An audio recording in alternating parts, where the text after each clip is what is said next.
Adiknya yang mana? Bapaknya aja dihubungin begitu, bagaimana adiknya? Bagaimana lu?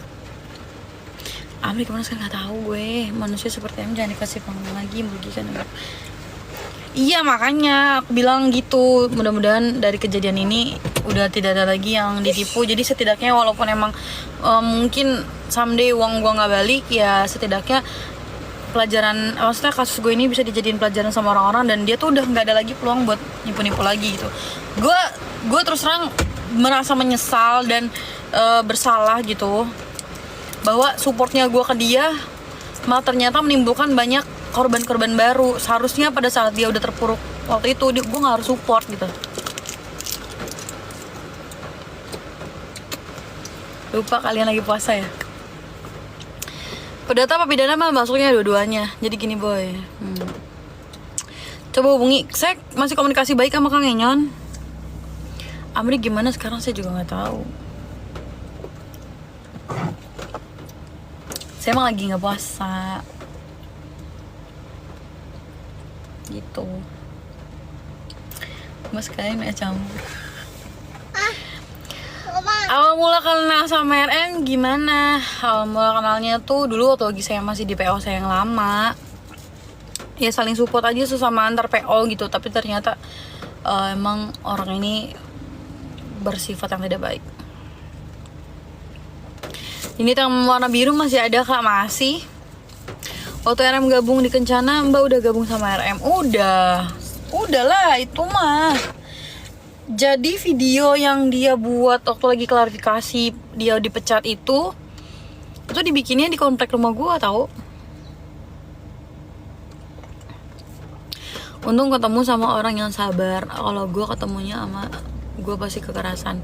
Sebenarnya saya nggak sesabar itu, saya juga ngelewatin banyaknya up and down. Saya masih kadang-kadang marah sama diri sendiri. Saya masih minta maaf sama ibu saya, masih minta maaf sama anak saya.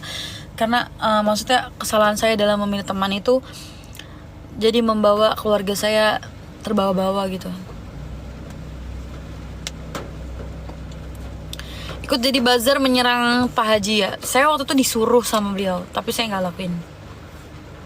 Komentar Kang Enyon gimana? Sabar, doa, zikir. Terus itu yang dijual Terus itu yang dijual apaan maksudnya? Ketika dia minta tolong nangis-nangis sama kakak urusan utang, terus kakak suruh cariin duit. Gak, jadi ketika dia minta tolong sama gue itu buat keringanan kan. Buat keringanan supaya jangan ditagih dulu gitu kan. Terus dia curhat nangis-nangis gitulah, bapak gue gini gitu. Ya kita sebagai orang kan ya iba lah sama dia pada saat itu.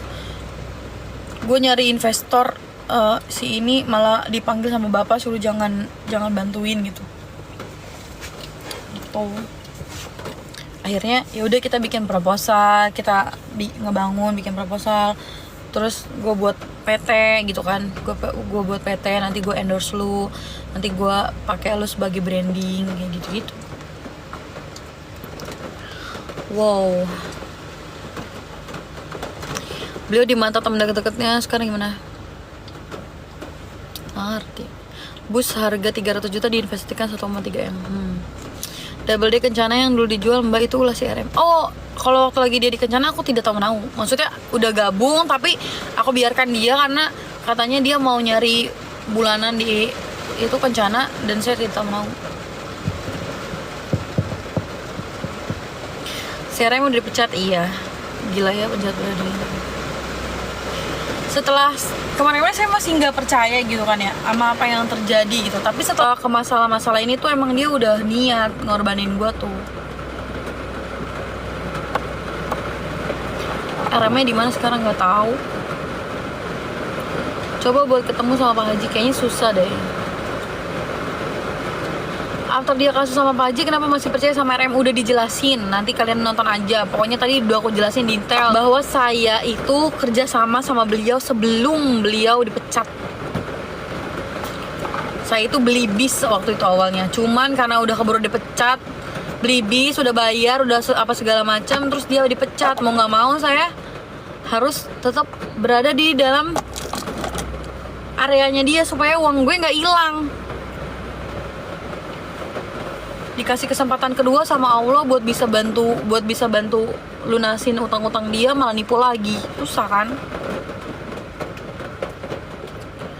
Terus yang sempat mau ngambil unit di Medan itu gimana, katanya dibayar, hoax semuanya guys. Itu bahkan yang mulangin si Andi sama montir kita itu uang gua. Itu kemarin masih gua bayarin cicilan tiketnya. Bayangin, dari Medan ke Jakarta gue yang bayar.